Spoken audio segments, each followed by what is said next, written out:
السلام عليكم ورحمة الله وبركاته. إن الحمد لله نحمده ونستعينه، من يهده الله فلا مضل له ومن يضلل فلا هادي له، ونشهد أن لا إله إلا الله وحده لا شريك له، ونشهد أن محمدا عبده ورسوله. أما بعد، فقد قال الله تعالى في كلامه المجيد والفرقانه الحميد بعد أعوذ بالله من الشيطان الرجيم بسم الله الرحمن الرحيم. ولقد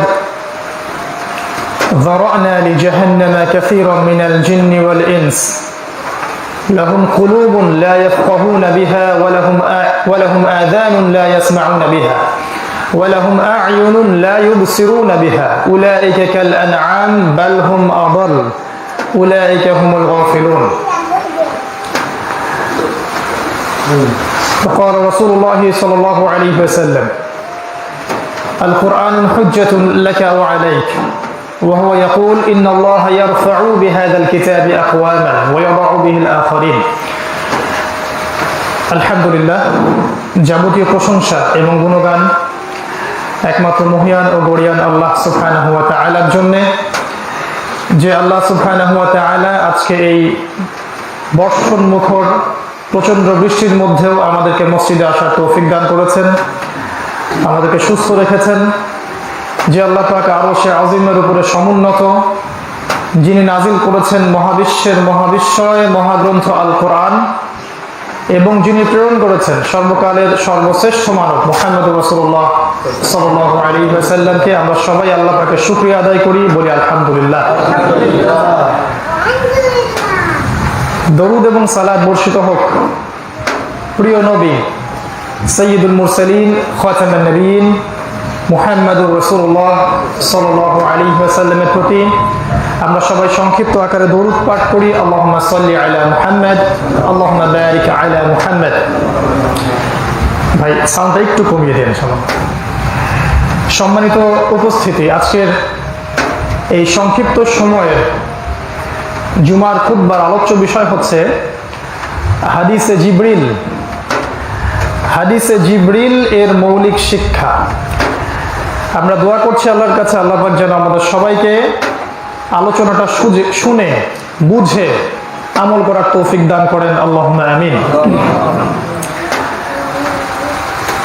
একটা হাদিস আছে, হাদিসটা বর্ণিত হয়েছে মিশকাতুল মাসাবিহ কিতাবের মধ্যে এবং সহিহ মুসলিমের মধ্যে। আপনারা পাবেন সহিহ মুসলিমের ৮ নম্বর হাদিস। এই হাদিসটাকে হাদিসে জিবরিল বলা হয়। এর অর্থ হচ্ছে যে জিবরাইল আলাইহিস সালাম ইতিহাসে একটা বার মাত্র মানুষের রূপ ধরে এই পৃথিবীতে এসেছিলেন এবং আমাদের নবী সাল্লাল্লাহু আলাইহি ওয়াসাল্লামের সামনে বসে প্রশ্নোত্তরের মাধ্যমে ইসলামের বুনিয়াদি 4টা প্রশ্ন শিখিয়েছেন। প্রশ্নোত্তরের মধ্য দিয়ে সাহাবায়ে কেরাম রাদিয়াল্লাহু আনহুকে তিনি দ্বীন ইসলাম শিখিয়েছেন। তিনি মানুষের রূপ ধরে পৃথিবীর জমিনে এসে এই কাজটা করে দিয়ে গেছেন।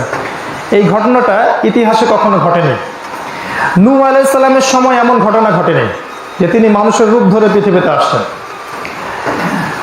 আদম আলাইহিস সালাম থেকে শুরু করে ঈসা আলাইহিস সালাম, মুসা আলাইহিস সালাম, ইব্রাহিম আলাইহিস সালাম, কখনো জিবরাইল আলাইহিস সালাম যে মানুষের রূপ ধরে নবীর সামনে আসছেন এমন ঘটনা ঘটেনি।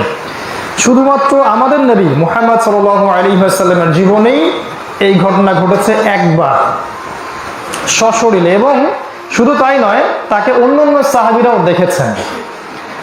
আগে হয়তো এমন ছিল যে অন্য রূপ ধরে ফেরেশতারা আসলে নবীগণই তাদেরকে দেখতে পারতেন, মানুষ দেখতে পারতেন না।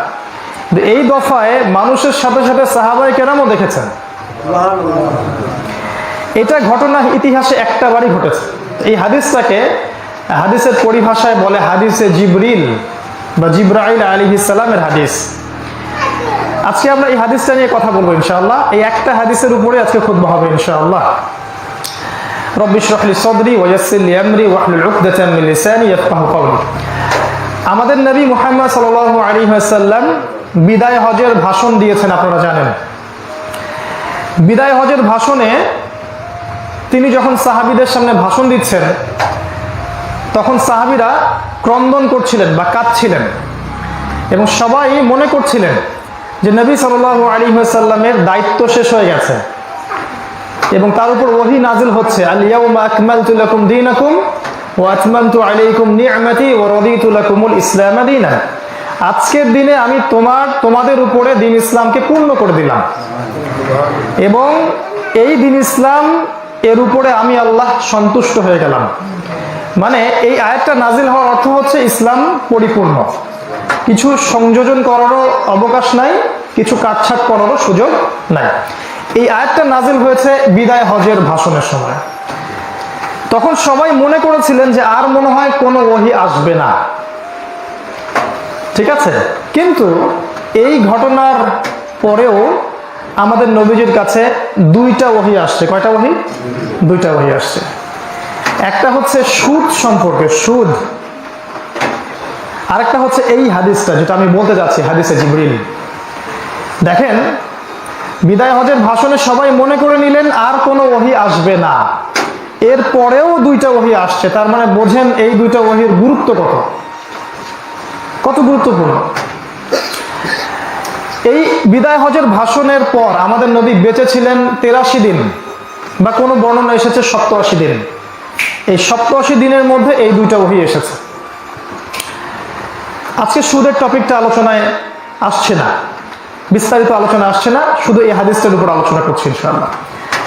হাদিসটা বর্ণনা করেছেন ওমর ইবনুল খাত্তাব রাদিয়াল্লাহু তাআলা আনহু, বিখ্যাত সাহাবী, যার নাম শুনলে কাফেরদের মনে ত্রাস সৃষ্টি হতো। তিনি খুব শক্তিশালী ছিলেন, খুব ব্যক্তিত্বপরায়ণ ছিলেন, প্রচন্ড কঠোর ছিলেন ইসলামের ব্যাপারে। এই সাহাবী বর্ণনা করছেন রাদিয়াল্লাহু আনহু, তিনি বলছেন যে বাইনানা ইনদা রাসূলিল্লাহি সাল্লাল্লাহু আলাইহি ওয়াসাল্লাম জালিসান, আমরা রাসূল সাল্লাল্লাহু আলাইহি ওয়াসাল্লামের কাছে বসেছিলাম। তিনি বলছেন, ইতিমধ্যে একজন ব্যক্তি মসজিদের মধ্যে প্রবেশ করল এবং তিনি বলছেন এই লোকটাকে দেখে মনে হচ্ছিল না যে এই লোকটা সফর করে এসেছে। লা ইউরা আলাইহি আথারুস সাফর, তার চেহারার মধ্যে সফর করার কোনো চিহ্ন নাই। এই যে আমি সফর করে আসলাম, আমাকে দেখেই বুঝতে পারছেন যে আমি রাস্তায় অনেক দূর ড্রাইভ করে আসছি। তাকে দেখে বোঝা যাচ্ছিল না যে সে সফর করে আসছে এখানে।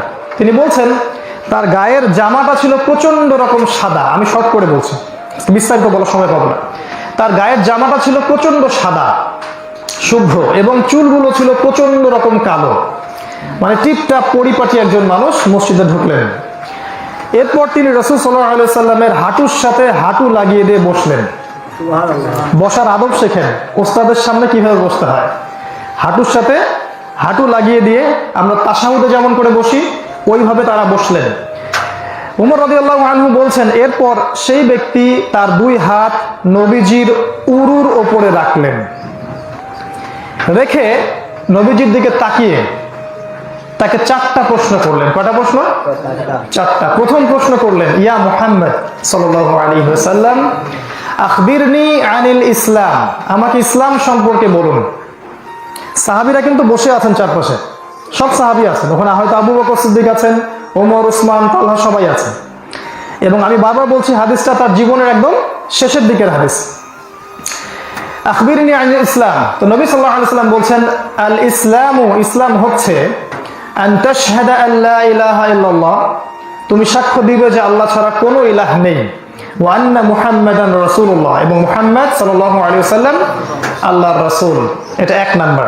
2, ওয়া তুকিমাস সালাহ, এবং তুমি সালাত কায়েম করবে। সালাত কায়েম করবে, সালাত পড়বে না, সালাত কায়েম মানে প্রতিষ্ঠিত করবে। ওয়া তুতিয়াজ যাকাত, এবং তুমি যাকাত প্রদান করবে। আমরা তো বলি কালেমা, নামাজ, রোজা, হজ, যাকাত, তাই না? ইসলাম বলে কালিমা, সালাত, তারপরে যাকাত। হজ পড়ে, রোজাও পড়ে, যাকাতের গুরুত্ব সালাতের সমান। কেউ যদি যাকাত অস্বীকার করে কাফের হয়ে যাবে, এর যে কোনো একটা অস্বীকার করলেই কাফের হয়ে যাবে। ওয়া তুতিয়াজ যাকাত, তুমি যাকাত প্রদান করবে। ওয়া তাসুমা রমাদান, এবং রমাদান মাসে তুমি সওম পালন করবে। এটা 4। আর 5 নম্বর হচ্ছে ওয়া তাহুজ্জাল বাইতা ইন ইসতাতা'তা ইলাইহি সাবিলা, আর যদি তুমি সক্ষম থাকো তাহলে বাইতুল্লাহ গিয়ে হজ সম্পাদন করবে। এই 5টা জিনিস হচ্ছে ইসলাম। এবার ওই ব্যক্তি যে সামনে বসে আছে প্রশ্ন করলো, তিনি বলছেন সাদাক্তা, মানে আপনি সত্য বলেছেন। ওমর রাদিয়াল্লাহু আনহু বলছেন, ওর এই কথাটা শুনে ফাআজিবনা লাহু, আমরা তার ব্যাপারে অবাক হয়ে গেলাম, বিস্ময় প্রকাশ করলাম। ইয়াসআলুহু ওয়া ইউসাদ্দিকুহু, সে নিজেই প্রশ্ন করছে আবার নিজেই সত্যায়ন করছে। আপনি কারো কাছে কিছু জানতে চাইলে সে যদি একটা উত্তর দেয়, আপনি কি বলতে পারবেন আপনি সত্যই বলেছেন? যদি আপনার জানা থাকে আগে থেকে তাহলে বলতে পারবেন। তার মানে এই ব্যক্তির এই প্রশ্নের উত্তর আগে থেকেই জানা ছিল। তো তারা সবাই অবাক হয়ে গেলেন সাহাবীরা, যে ব্যক্তি প্রশ্নও করছে আবার সত্যায়নও করছে। যাই হোক, তারপরে আবার দ্বিতীয় প্রশ্ন করছেন তিনি, ইয়া মুহাম্মদ, হে মুহাম্মদ সাল্লাল্লাহু আলাইহি ওয়াসাল্লাম, আখবিরনি আনিল ঈমান, আমাকে ঈমান সম্পর্কে বলুন। এবার নবী সাল্লাল্লাহু আলাইহি ওয়াসাল্লাম বলছেন, আল ঈমান, ও ঈমান হচ্ছে আন তুমিনা বিল্লাহ, তুমি আল্লাহর প্রতি বিশ্বাস করবে, 1। 2 ওয়া মালাইকাতিহি, আল্লাহ পাকের সমস্ত ফেরেশতাদের প্রতি বিশ্বাস করবে, 2। 3 নাম্বার ওয়া কুতুবিহি, আল্লাহ পাক যতগুলো আসমানি কিতাব নাজিল করেছেন সবগুলোর প্রতি বিশ্বাস করতে হবে। 4 নাম্বার ওয়া রুসুলিহি, আল্লাহ পাক যত রাসূল প্রেরণ করেছেন সবার প্রতি বিশ্বাস করতে হবে। ওয়াল ইয়াউমিল আখির, এবং পরকালের জীবনের প্রতি তুমি বিশ্বাস করবে, এটা 5। আর 6 হচ্ছে ওয়াল কদরি খায়রিহি ওয়া শাররিহি, তাকদীর বা ভাগ্যের ভালো মন্দের প্রতি তুমি বিশ্বাস করবে। এই 6টা পিলার বলা হয়, এর উপর যদি বিশ্বাস করো তাহলে তুমি মুমিন। এটা হচ্ছে ঈমানের সংজ্ঞা। 2 নম্বর প্রশ্ন শেষ। 3 নম্বর প্রশ্ন, এবারও কিন্তু তিনি বললেন সাদাত, সত্য বলেছেন আপনি। তারা আবার অবাক হলেন। তৃতীয় প্রশ্ন এবার তিনি করছেন, আখবিরনি আনিল ইহসান, হে নবী আমাকে বলুন, হে মুহাম্মদ সাল্লাল্লাহু আলাইহি ওয়াসাল্লাম আমাকে বলুন ইহসান কাকে বলে। ইহসান কাকে বলে? আমরা কেউ কারো উপকার করলে বলি যে সে আমার ইহসান করছে, তাই না? তো আরবিতে ইহসান মানে এটা না। এবার নবী সাল্লাল্লাহু আলাইহি ওয়াসাল্লাম বলছেন, আল ইহসান, ইহসান হচ্ছে আন তা'বুদাল্লাহা কাআন্নাকা তারাহু, তুমি ভালো করে বোঝেন, তুমি এমন ভাবে আল্লাহর ইবাদত করবে যেন তুমি আল্লাহকে দেখতে পাচ্ছ। তুমি প্রতিটা ইবাদত এমন ভাবে করবে যেন তুমি আল্লাহকে দেখতে পাচ্ছ। ফাইল্লাম তারাহু ফাইন্নাহু ইয়ারাক, তুমি যদি তাকে দেখতে না পারো তাহলে বিশ্বাস রাখবে যে আল্লাহ তোমাকে দেখছেন। এই হলো ইহসানের সংজ্ঞা। এবারও তিনি বললেন সাদাত, আপনি সত্য বলেছেন। চতুর্থ প্রশ্ন করা হচ্ছে এবার, ইয়া মুহাম্মদ সাল্লাল্লাহু আলাইহি ওয়াসাল্লাম আখবিরনি আনিস সাআহ, আমাকে কিয়ামত সম্পর্কে বলুন, কিয়ামত সম্পর্কে অবহিত করুন। এবার নবী সাল্লাল্লাহু আলাইহি ওয়াসাল্লাম বলছেন, মাল মাসউলু আনহা বিআ'লামা মিনাস সাইল, এই বিষয়ে যাকে প্রশ্ন করা হয়েছে আর যে প্রশ্ন করেছে উভয়ই সমান জানে, আপনার চেয়ে আমি বেশি জানি না। মানে কিয়ামত এক্স্যাক্টলি কোন দিনে হবে, কবে হবে, কত সালে হবে, আল্লাহ ছাড়া কেউ জানে না। এবার তিনি পঞ্চম প্রশ্ন করছেন, এটা এক্সট্রা প্রশ্ন। সেটা হচ্ছে, ঠিক আছে আপনি তো জানেন না কিয়ামত কবে হবে, ফাখবিরনি আন আমারাতিহা, তাহলে আমাকে কিয়ামতের কিছু আলামত বলে দিন। কি বলে দিন? আলামত বলে দিন। এখন যখন আমরা আখিরুজ্জামান সম্পর্কে আলোচনা করি তখন অনেকে বলেন এগুলো নিয়ে আলোচনা করার দরকার নাই, আল্লাহ ভালো জানেন কবে হবে, এগুলো নিয়ে মাথা ঘামানোর প্রয়োজন নাই। তাহলে জিবরাইল আলাইহিস সালাম আবারও কেন জিজ্ঞাসা করছেন যে আলামতগুলো বলে দিন? আলামত জানা থাকলে কি হবে? আমি সচেতন হতে পারবো, প্রস্তুতি গ্রহণ করতে পারবো, উম্মাহকে কিছু দিতে পারবো, একটা পরিকল্পনা করে সামনে আগাতে পারবো ইনশাআল্লাহ। তো যাই হোক, এবার নবী সাল্লাল্লাহু আলাইহি ওয়াসাল্লাম এই হাদিসে মাত্র 2টা আলামতের কথা বলেছেন, আর অন্য অসংখ্য হাদিসে প্রায় শত শত হাজার হাজার আলামতের কথা বর্ণিত আছে। আমার ক্ষুদ্র জ্ঞানে আমি যেটা বুঝি এটা আমার ব্যাখ্যা, আর আমি যখন কোনো ব্যাখ্যা করব ততক্ষণ গ্রহণ করবেন না যতক্ষণ পর্যন্ত আপনার গবেষণায় এটা মনে না হয় যে এটা ঠিক আছে। আপনি পড়াশোনা করে গবেষণা করে দেখবেন ঠিক আছে কিনা, তারপরে আপনি গ্রহণ করবেন, তার আগে নয়। আমার ক্ষুদ্র জ্ঞানে আমার গবেষণা হচ্ছে যে কিয়ামতের যতগুলো আলামত আছে কোনো না কোনো ভাবে এই 2টা আলামতের সাথে সম্পর্কিত। এই 2টা আলামতের সাথে একটা হচ্ছে ওয়ান তালিদাল আমাতু রাব্বাতুহা, যখন আপনি দেখবেন দাসী তার মনিবকে জন্ম দিচ্ছে, দাসী তার মালিককে প্রসব করছে, তখন কিয়ামতের অপেক্ষা করবেন। আর নাম্বার 2 হচ্ছে ওয়ান তারাল হুফাতাল উরাতাল আলাতা রিয়া আশ-শাই ইয়াতাতাওয়ালুনা ফিল বুনিয়ান, যখন দেখবেন যে নগ্ন পদের মানে খালি পায়ের বস্ত্রহীন ন্যাংটা রাখাল শ্রেণীর দরিদ্র মানুষেরা উঁচু উঁচু বিল্ডিং নির্মাণের প্রতিযোগিতা করবে, তখন তুমি কিয়ামতের অপেক্ষা করো। এই দুইটাই বলেছেন বাস এই হাদিসের মধ্যে। এবার তিনি উঠে চলে গেলেন ওই ব্যক্তি। ওমর রাদিয়াল্লাহু আনহু বলছেন ফালাবিস্তু মালিয়া, আমরা সবাই খুব চুপচাপ বসে থাকলাম, মানে স্তব্ধ নীরবতা মসজিদে, কেউ কোনো কথা বলছে না।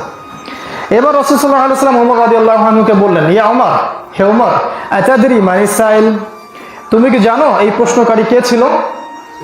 তখন ওমর রাদিয়াল্লাহু আনহু বলছেন, আল্লাহু ওয়া রাসূলুহু আ'লাম, আল্লাহ এবং তার রাসূল ভালো জানেন। এটা হচ্ছে কথা বলার আদব। এবার নবী সাল্লাল্লাহু আলাইহি ওয়াসাল্লাম বলছেন, ইন্নাহু জিবরিল, সে ছিল জিবরাইল আলাইহিস সালাম। শেষের বাক্যটা শুনুন, আতাকুম, তিনি এসেছিলেন, ইউআল্লিমুকুম, তোমাদেরকে শেখাতে, দীনাকুম, তোমাদের দিন, তিনি তোমাদেরকে তোমাদের দিন শেখাতে এই মানুষের রূপ ধরে এসেছিলেন। তাহলে বুঝতে পারলাম এই দিন ইসলামের মধ্যে এই হাদিস থেকে আমরা বুঝতে পারছি 4টা বিষয় খুবই গুরুত্বপূর্ণ। দুইটাকে যদি আমরা 25% করে দেই, তাহলে প্রতিটাই 25% করে 100%। প্রথমটা হচ্ছে ইসলাম কাকে বলে, সংজ্ঞা আমরা জানলাম। ঈমান কাকে বলে সেটাও জানলাম। ইহসান কি সেটা জানলাম।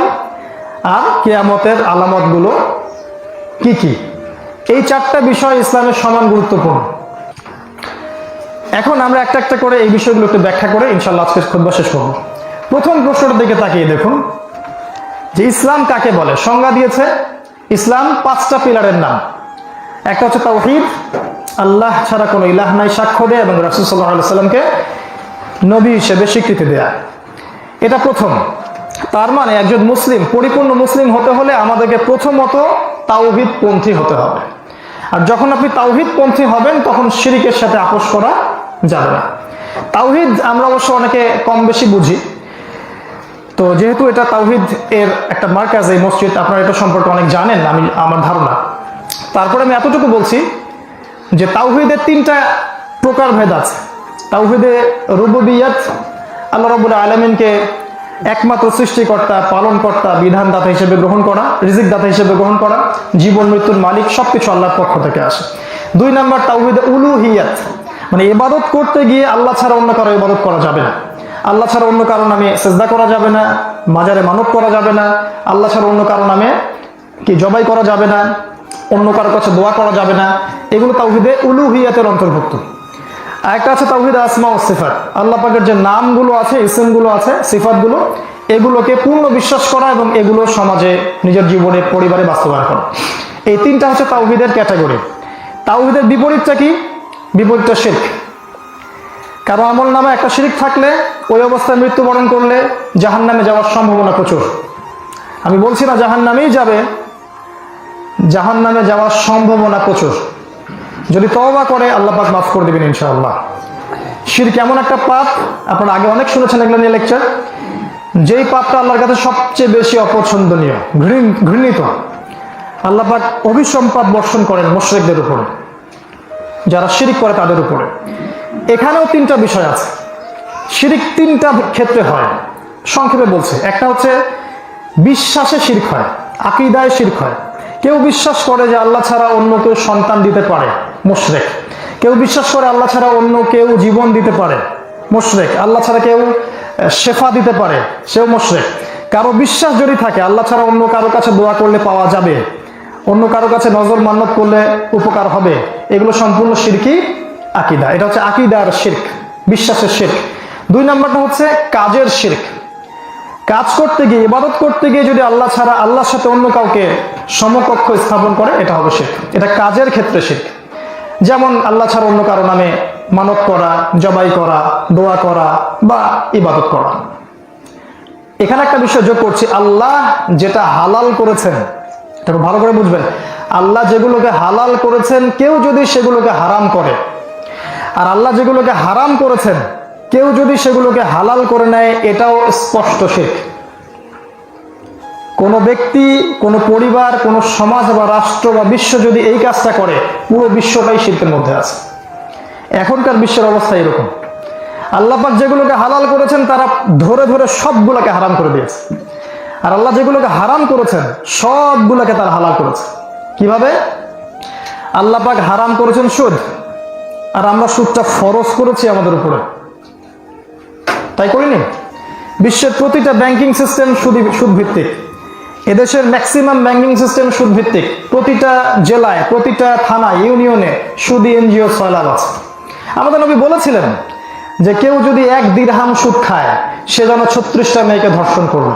এটা নবীর কথা। আপনার যদি কোনো অ্যালার্জি থাকে বা আপত্তি থাকে তাহলে কবরে নবীকে জিজ্ঞাসা করবেন কেন আপনি এটা বলেছিলেন। নবীজি বলেছিলেন 1400 বছর আগেই যে ব্যক্তি সুদ খায় জেনে শুনে সে যেন তার মায়ের সাথে জেনা করে। নবীজি বলেছিলেন। যদি আপনার কোনো আপত্তি থাকে নবীজিকে ধরবেন কিয়ামতের মাঠে। আমাদেরকে 14 শিকের পিছনে নিয়ে যাওয়ার আগে নবীজিকে ধরবেন। তারপর তিনি বলেছিলেন, কোরআনেও আছে হাদিসেও আছে, কেউ যদি সুদ খায় সে যেন আল্লাহ এবং তার রাসূলের সাথে যুদ্ধ করে। আল্লাহ এবং তার রাসূলের সাথে যুদ্ধ করে। আমাদের উচিত ছিল যে আমরা আল্লাহ এবং তার রাসূলের পক্ষে যুদ্ধ করব। আমরা যুদ্ধ করছি তাদের বিপক্ষে। আরো পাপ আছে। সুদটা কি করে? সমাজের ধনিক শ্রেণীর মানুষকে আস্তে আস্তে বড়লোক বানায় এবং গরিব শ্রেণীর মানুষকে আস্তে আস্তে আস্তে আস্তে দারিদ্রতার অতল তলে নিয়ে যায়। এক পর্যায়ে ধনিক শ্রেণীর হাতে পুরো দরিদ্র শ্রেণী জিম্মি হয়ে যায়, বন্দী হয়ে যায়। এটাকে বলা হয় দাসত্ব। আর এই সুদের কারণেই কিন্তু ওই দাসী তার মনিবকে জন্ম দিবে। এটা বুঝতে হলে আরেকটা লেকচার লাগবে। আজকে এতটুকু বলছি যে যখন সুদের সয়লাভ হয়ে যাবে তখন দরিদ্র মানুষের জীবনযাত্রার মান কমে যায়। তখন এই দরিদ্র মেয়েদেরকে হায়ার করে বড় লোকরা। যেহেতু বড় লোকদের মধ্যে সন্তান জন্ম দেওয়ার মতো স্ত্রী পাওয়া যাচ্ছে না, সবাই ওই পশ্চিমা ফ্যামিনিস্ট রেভলিউশনের ধোকায় পড়ে তাদের চাকরি, ব্যবসা, ক্যারিয়ার এগুলো নিয়ে ব্যস্ত। তখন এই গরিব মেয়েটাকে নিয়ে আসতে হবে। 9 মাসের জন্য তার গর্ভটাকে ভাড়া করা হয়, শুক্রাণু গর্ভের মধ্যে ইনজেক্ট করা হয়। তারপরে এই যে সন্তানটা জন্ম দিল, এই সন্তানটা কিন্তু ওই মনিবের সন্তান, মালিকের সন্তান। এই জন্য নবীজি বলেছেন, দেখেন দাসী তার মনিবকে জন্ম দিবে। এখন এই যুগে বাস করছি আমরা। America, Britain, France, Germany, Singapore, এই কান্ট্রিগুলো যেগুলোতে আছে এগুলোর মধ্যে মেয়েদের এখন জীবনযাত্রার মান এত উঁচু, তাদের ক্যারিয়ার, তাদের চাকরি, তাদের ব্যবসার পেছনে এত বেশি ব্যস্ত, ওরা সন্তান জন্ম দেওয়ার মতো সময় পায় না। তখন বাংলাদেশ, পাকিস্তান, মিয়ানমার, শ্রীলঙ্কা এই জায়গাগুলো থেকে মেয়েদেরকে তারা ভাড়া করে এবং সেখানে তাদের গর্ভটাকে তারা কিনে নেয় 9 মাসের জন্য।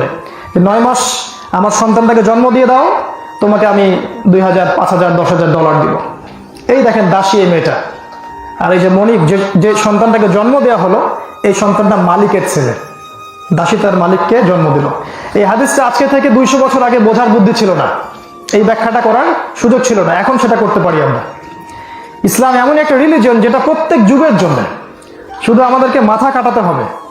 খালি তোতা পাখির মতো কোরআন হাদিস রিডিং করলেই হবে না, মুখস্থ করলেই হবে না। আল্লাহ পাক বলেছেন এই কোরআন এবং হাদিসটা লিকাউমিন ইয়াতাফাক্কারুন, সেই সম্প্রদায়ের জন্য যারা চিন্তা ভাবনা গবেষণা করে, যারা মানে গবাদি পশুর মতো কোনো সেন্স কাজ করে না, চিন্তা করে না, ভাবনা করে না, ফিকির করে না, তাদের জন্য এই ধর্মটা না, তাদের জন্য অন্য ধর্ম আছে। তো যেটা বলছিলাম যে আল্লাহর হালালকে যে হারাম করবে আর আল্লাহ পাকের হারামকে যে হালাল করবে, এটা স্পষ্ট শিরক, তাওহীদে উলুহিয়াতের শিরক হয়ে যাবে। এটা অনেকেই জানি না, আমরা অনেকে বলি না। আমি সুদের এক্সাম্পল দিলাম, যেটা হচ্ছে হারাম, আমরা হালাল করে নিয়েছি। আপনি খুঁজে দেখবেন, আপনি 10% মানুষ খুঁজে পাবেন না বাংলাদেশে যারা প্রত্যক্ষ পরোক্ষভাবে সুদের সাথে সম্পৃক্ত না। আমাদের নবীজি বলেছিলেন শেষ জামানে একটা যুগ আসবে যখন একটা ব্যক্তি খুঁজে পাওয়া যাবে না যে 100% সুদ থেকে মুক্ত থাকতে পারবে। দাড়ি টুপি পাগড়ি পরে যে আমি কথা বলছি, গর্ব করে বলার কোনো সুযোগ নাই যে আমি সুদ খাই না। আমি খাই অথবা দেই অথবা সাক্ষী থাকি অথবা লিখে রাখি, অথবা আমি এই কাজে সহযোগিতা করি, অথবা আমি অন্যায়টাকে মেনে নিয়েছি, এর প্রতিবাদ করি না। প্রত্যেকটা শ্রেণীর মানুষের সমান অপরাধী। তো সুদের সাথে আমি সরাসরি সম্পৃক্ত না থাকলেও ইনডাইরেক্টলি আছে। আমাদের নবীজি বলেছিলেন 4 শ্রেণীর মানুষকে আমি অভিশাপ দিলাম। কি দিলাম? অভিশাপ দিলাম। অভিশাপ বুঝি? নবীজি অভিশাপ দিয়েছেন যে তোমার ধ্বংস হোক। এখন বলেন, নবীজির অভিশাপ নিয়ে কেউ পুল সিরাপ পার হতে পারবে? ওই হাউজে কাউসারের পানি পাবে? তিনি বলেছেন যে সুদ খায় তাকে আমি অভিশাপ দিলাম। 2 নম্বর বলেছেন যে সুদ খায় না কিন্তু সুদ দেয় তাকে অভিশাপ দিলাম। 3 নম্বর বলেছেন যে সুদ খায়ও না দেয়ও না কিন্তু সাক্ষী থাকে, আমি তাকে অভিশাপ দিলাম। 4 নম্বর খায় না দেয় না সাক্ষীও থাকে না, লিখে রাখে, কি হয় কাতে লিখে রাখে, একেও আমি অভিশাপ দিলাম। 4 শ্রেণীর মানুষকে নবীজি বলেছেন এরা ইকুয়ালি গিলটি, এরা হচ্ছে প্রত্যেকের সমান অপরাধী। এখন বিশ্বের পুরো ব্যাংকিং সিস্টেমটা এই ভিত্তির উপর দাঁড়ায় আছে। হয় আপনাকে খেতে হবে, না হলে দিতে হবে, না হলে লিখে রাখবেন, না হলে সাক্ষী থাকবেন। তাই যুবক ভাই যারা 10, 15, 20 বছর পড়াশোনা করে একটা ব্যাংকে জবের জন্য ট্রাই করছেন, আমি বলবো 1000 বার চিন্তা করে পদক্ষেপ ফেলবেন। যে আপনি কি মায়ের সাথে জেনা করতে চাচ্ছেন? আপনি কি নবীজির সাথে যুদ্ধ করতে চাচ্ছেন, নাকি তার অভিশাপ নিয়ে কবরে যেতে চাচ্ছেন? চিন্তা ভাবনা করে কাজ করবেন। আল্লাহ পাক বোঝার তৌফিক দান করুন। আল্লাহুম্মা আমিন। এটা আল্লাহ হারাম করেছিলেন, আমরা হালাল করেছি। আল্লাহ পাক হারাম করেছিলেন জিনা, আমরা হালাল করিনি। শিক্ষা ব্যবস্থা বলেন, সামাজিক ব্যবস্থা বলেন, এই মিডিয়ার মাধ্যমে পারিবারিক ব্যবস্থা বলেন, পুরো রাষ্ট্রীয় সিস্টেমের মধ্যে খালি জিনা আর জিনা। ফ্রি মিক্সিং, যেটাকে আমরা বলি কি ফ্রি মিক্সিং। খোলামেলা পড়াশোনা হবে, আমরা ভাই বোন, ফ্রেন্ড, জাস্ট ফ্রেন্ড আমরা, এছাড়া আমাদের মধ্যে কোনো সম্পর্ক নেই। এই জন্য দেখবেন পেপার পত্রিকা খুলবেন, দেখবেন ধর্ষণ আর ধর্ষণ। কোনো লাভ হচ্ছে না, কোনো ল দিয়ে, কোনো উকিল দিয়ে, কোর্ট কাছারি দিয়ে এগুলো কমানো যাচ্ছে না, যাচ্ছে। অথচ ইসলামের একটা বিধান ছিল যে কেউ যদি রেপ করে, ধর্ষণ করে, তার শাস্তি হচ্ছে তাকে জনসমক্ষে মৃত্যুদণ্ড দিতে হবে। একটা দেশ দেখাতে পারবেন যেখানে এটা কন্টিনিউয়াসলি চালু আছে? হয়তো 2-1টা দেশ থাকতেও পারে, কিন্তু সেকুলার যে মুসলিম কান্ট্রিগুলো আছে, এই 80টা 100টা দেশ, কোন একটা দেশে কি প্রকাশ্যে এরকম করে ধর্ষকদের ফাঁসি দেওয়া হচ্ছে? ধর্ষণ কমবে কিভাবে? এখন দেখা যায় দেশ যারা পরিচালনা করে তাদের মা বোনদের জীবন হুমকির মধ্যে, তারাও ধর্ষণের শিকার হচ্ছে। এখন তাদের টনক নড়ছে। একটা নিউজ দেখলাম, খুব ভালো লাগলো। সিলেটে একটা ধর্ষণের ঘটনা ঘটেছে কয়েকদিন আগে। কোনো আইনজীবী ধর্ষকের পক্ষে দাঁড়াতে রাজি হয়নি। খুব ভালো লাগলো এটা দেখে যে কোনো আইনজীবী তাদের পক্ষে দাঁড়ায়নি, এটাকে ঘৃণা করেছে। শুধু এতটুকু ঘৃণা করলে হবে না, আল্লাহ পাকের এই হুদুদগুলো বাস্তবায়ন করতে হবে, তখন সমাজে ধর্ষণ কমে যাবে ইনশাআল্লাহ। আমাদের নবীজির সময় ধর্ষণের ঘটনা ঘটেনি? ঘটেছে। নবীজি রজম করেছেন, মৃত্যুদণ্ড ফাঁসি দিয়েছেন। তখন সমাজের মানুষের মধ্যে একটা ভীতি চলে আসে। যখন দেখবে প্রকাশ্যে চোরের হাত কাটা হচ্ছে, কেসাস করা হচ্ছে, রজম করা হচ্ছে, শাস্তি বেত্রাঘাত দেওয়া হচ্ছে, তারপরে চোখের বদলে চোখ, হাতের বদলে হাত, ইসলামের লস গুলো বাস্তবায়ন করা হচ্ছে, তখন সমাজের মধ্যে অপরাধ প্রবণতা অনেকটা কমে যাবে। 100% না কমলেও 95% কমে যাবে। কিন্তু এগুলো আমরা করতে পারিনি। জিনাকে আল্লাহ হারাম করেছিলেন, আমরা হালাল করেছি। তারপরে যেমন ধরুন মাদক, আল্লাহ পাক কি হালাল করেছেন? এটা হারাম করেছেন, আমরা এটাকে হালাল করে নিয়েছি। আপনি মদের লাইসেন্স দিচ্ছেন, তার মানে কি? মদ স্বাধীনতা দিচ্ছেন আপনি, কেউ চাইলে খেতে পারে, কেউ চাইলে নাও খেতে পারে, তার মানে এটা আল্লাহর হারামকে আপনি হালাল করলেন।